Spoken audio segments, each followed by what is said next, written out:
Good evening, workshoppers. This is not your typical host.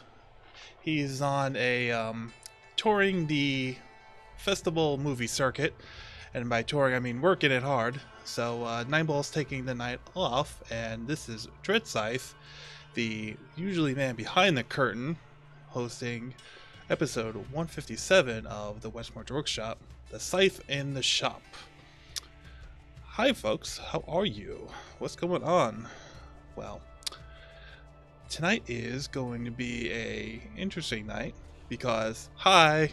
This is my first foray back into streaming, and not only that, setting up a whole multitude of slides and audio, making sure everything works. So this is now a live, caught on candid camera kind of moment for me, but here we are. We're taking this adventure together. So with all that, let's get on to this lovely new overlays, right? Overlays, right? You like this. You like this a lot, don't you guys? I know I do. So we're gonna, play it by ear as I'm moving everything around. I'll acknowledge it.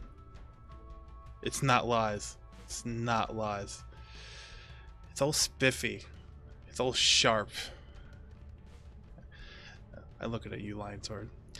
Alright, folks. So, we're just gonna make this a relatively quick episode, like all the solo episodes are. Probably, and we're gonna start with, typical week in gaming, which is usually a catch-all for everything that's been going on. So with me, it's been kind of a trifecta of things. It's in case you didn't know, getting prepared for our new arrival at the beginning of April, as well as the beginning of the season that is 16, and with the, pardon me, grandeur buff, as well as my Herculean effort of my Development Hell number 4 article that, if you're following me personally on Twitter, you've been seeing the pages and the chapters and the image count get brushed up. And maybe if you stick to the end after the show, you'll get a little preview of some of the images that I've done. Just give you a little bit of a taste. But that's neither here nor there. So let's start with my week in gaming, or weeks in gaming, since season 16 has started. And it's been mainly, working with Shepherd and Lion Sword and Knight, who are my brothers in arms, as I've mentioned on the show before.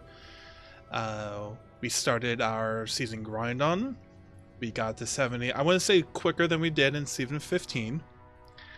And it was rather fun. We got lucky with a couple of good goblins, like Malevolence and Blue Goblin. We didn't get a Blue Goblin, but the better quality goblins in the beginning, as well as one good goblin pack.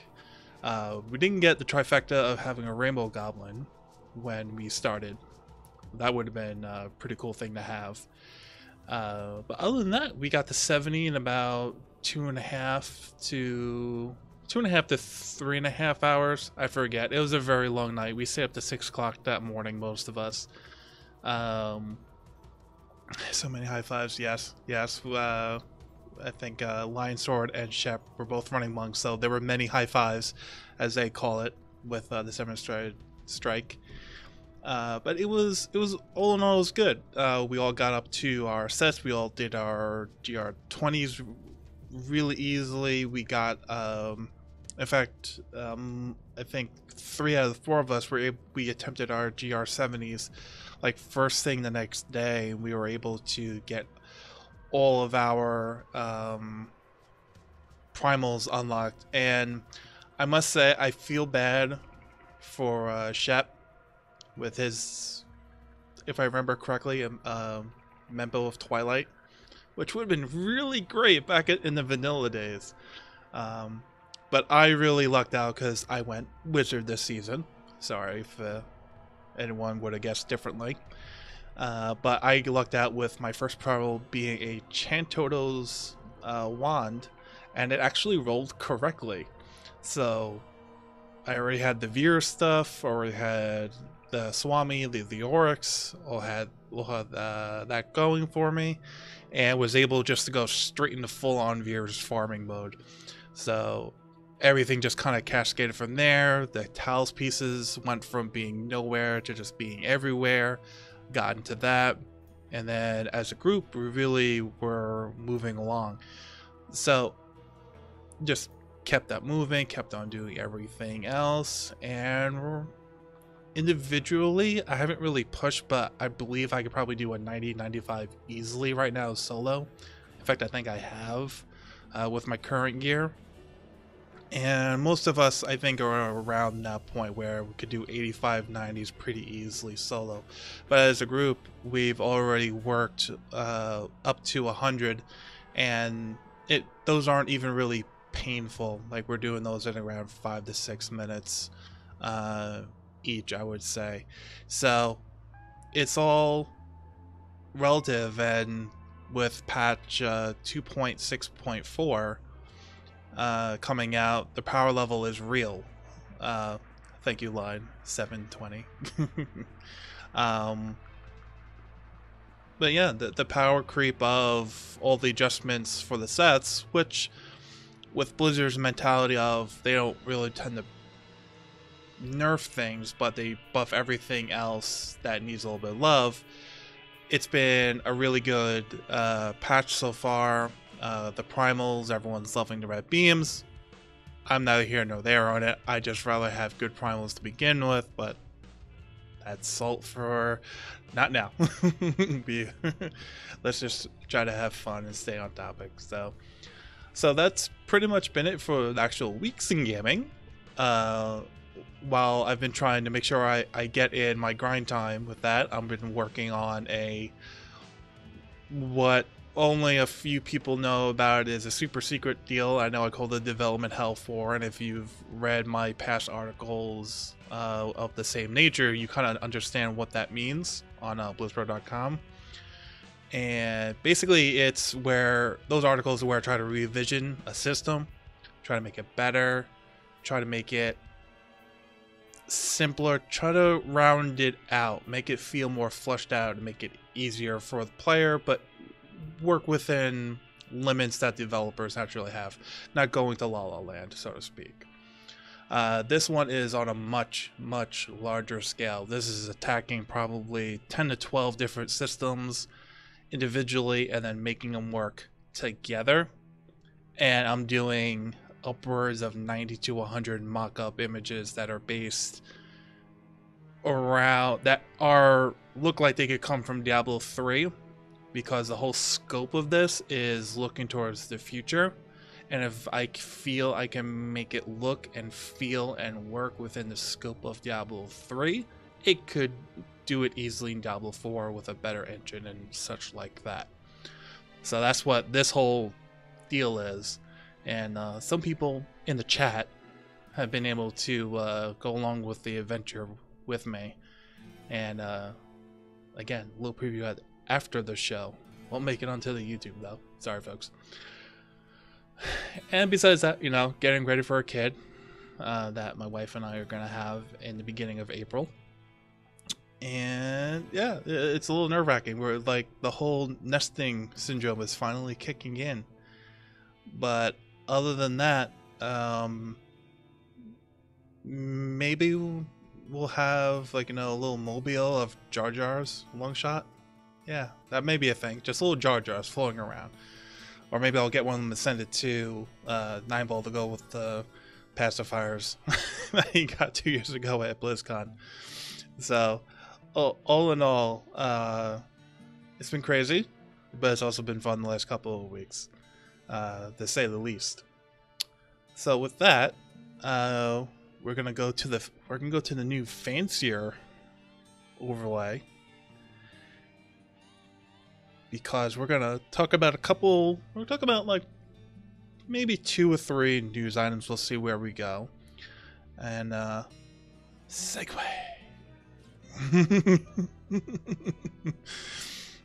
I hope Nine likes this when he gets to it.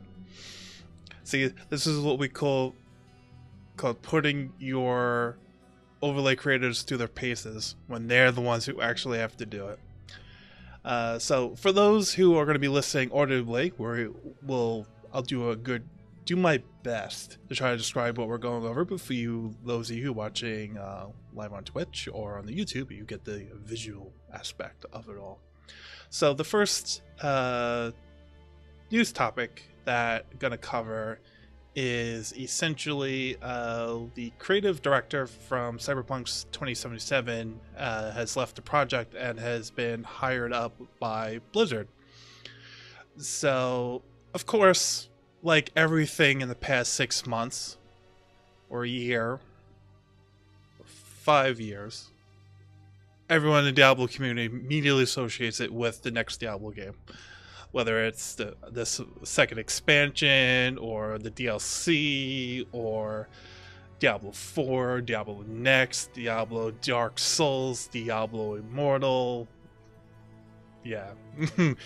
So we've have this news, and from what I've gathered and read about and heard from other YouTubers, other people on Twitter, is that he was creative director there for quite a bit of years, 4 to 5 years on the project, being Cyberpunk 2077, and his influence, for all intents and purposes, realistically, has probably set, like, the base game probably has all the story, all the content, all the components are probably set. It's just a matter of the team getting them all done.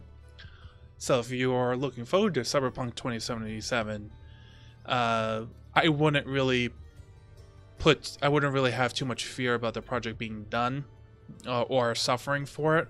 There may be something in question for future DLCs or future expansions for it, but only time will tell on that. And also, Project CD Projekt Red, sorry, seems to be a really good company. So even if this creative director left, I'm sure all the other people there can fill in that need. So I wouldn't have any fear about Cyberpunk itself. But the interesting thing is that since he's leaving and he's coming to Blizzard, is naturally, first thing, where is he going to land? Is he going to land on an unannounced project? Is he going to be working with Hibernation, which could also be the same thing? Or is he going to land on a project that's already going? Because if he is a creative director, then he kind of be plucked anywhere right now with the way Blizzard and their higher up positions are going. So, just a small little news I might want to bring up. Make you all aware if you weren't, and we'll see what happens. It may take quite a few months or even years for us to fully realize where he's landed, but once we do, we'll go from there. And the next news item is it was actually reported January 16th, so it was a week or two ago at this point. But it was arriving this fall 4 new collectible Blizzard books. And there's the Art of Hearthstone, the Other Kraken, there's the Art of Diablo, there's the cinematic art of World of Warcraft, and then there's the World of Warcraft pop-up book. So naturally, all these books are going to become available throughout the year, but the one we're going to focus on, naturally, is the Art of Diablo. And for the full description, it reads, "For more than 20 years, the artists behind Diablo have conjured new visions of the high heavens and the burning hells, built nightmarish corridors filled with monsters and demons, and unleashed swarms of malevolent creatures upon players worldwide. The Art of Diablo plunges into the concept, design, and environmental art that has defined the world of Sanctuary and the eternal conflict at the core of the Diablo series." So, the way I'm interpreting this art book is that it's essentially going to be like the art of World of Warcraft when it came out a while ago. So this will kind of be another book that will give us looks into just more design, more concepts of what Diablo's creatures could have been. And this is actually really nice because we just had the Book of Adria come out, and that had when I saw it at BlizzCon live in person when Neinball had it, it was really cool to see. Like, everything was really well detailed, all from the rituals to the monsters, everything. And to think that they're going to be going another level and just do the pure art. Like, how many more versions of Diablo have there been? How many more versions of Belial or Mephisto have there been that we've never seen, but maybe they're lying around and they decide, okay, this is now the proper time that maybe kind of show this off, so there's just more things that and items and pieces that we just haven't seen. As someone who's maybe not so much an artsy folk, but I do appreciate, good graphics and good just design and characters and just like new ideas for things that we may have never seen but are still there. It's a really cool thing to look forward to, and I hope if you're interested on the Diablo.blizzpro.com website, we'll keep you informed as soon as we get an official date and any little teases they may give, especially if they put on Amazon. Usually they have the first couple of pages previewed like they had with the Book of Adria, and we did that as well when those were released. So that's pretty much it as far as news is concerned. If there's any little lingering questions in chat, we'll go from there.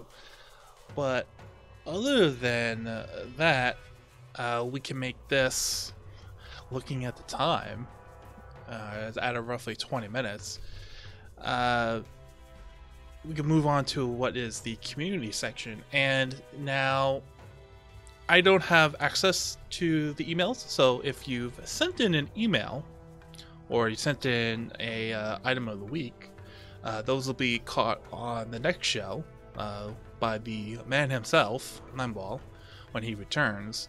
But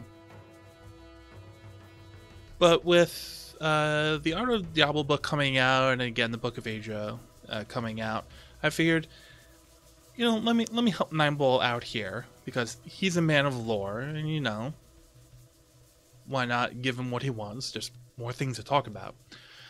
So with Diablo Immortal coming out, and that's basically bridging the gap between Diablo 2, Diablo 3, all those years in between. I'm figuring Diablo 4, or at least for the context of this question, I'm going to say Diablo 4 is going to be after Diablo 3. There may even be a time jump ahead from Diablo 3 and Reaper of Souls and all that. So, I want to ask you is, what groups or what people would you be interested in seeing, or would have questions about seeing in Diablo 4, and send them in the Neinball. Test his mettle on his lore and see where we can go with this. Let's have a little bit of fun for once. So again, let us know what you would like to, what groups or people you'd be interested in seeing, and send those in, and maybe Neinball will have a little bit of a discussion about that on the next show, just to help fill the gap between week to week, so to speak. Also, for items of the week, because this was a kind of like a running gag, like Lord of the Rings style, with the furnaces nonetheless, is start sending in those ancient furnaces again. It was a trend that died a long time ago, but just do it. Just send in those ancient furnaces. Just get them going again, as well as all your other neat and cool or really bad items. Whatever, just send them in. Let us see what those items are. And especially if you have a really good story for your Greater Rift 70 Primal, like, you know, My Chantota's Wand, or unfortunately Shepard's Mempo Twilight, or what I've seen with other people, they got a follower token and it didn't even have the right legendary power on it, which is really harsh. Just if you have any of those stories and items still, or even if you don't, send an email to us and we'll get you there. So with that out of the way, we're getting actually pretty much to the end of the show. Wasn't all too much to talk about. This is again just, you know, that kind of small one-man show, filling it up, doing it for the man, because the man is at work and working hard, and we're gonna go from there. So once again, I would like to thank you all for being here tonight on my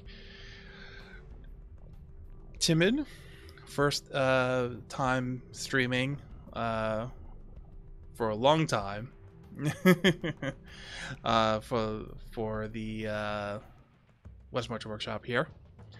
And yeah, so with that, thank you again, and here we go. Outro. So again, you can find the show at the WM Workshop on Twitter. You could also send the questions or feedback to Westmarch Workshop at blizzpro.com. You can also find the real host of the show at Neinball Gamer on Twitter, as well as finding myself at Dredscythe on Twitter as well. The show records every other Wednesday at 9 p.m. Adjust your time zones accordingly, and the show can be found at twitch.tv/BlizzPro. Again, thank you for joining me again. Hope everything went well. Neinball, love you. Nervous as beep. And hope you all have a good night. Later, folks.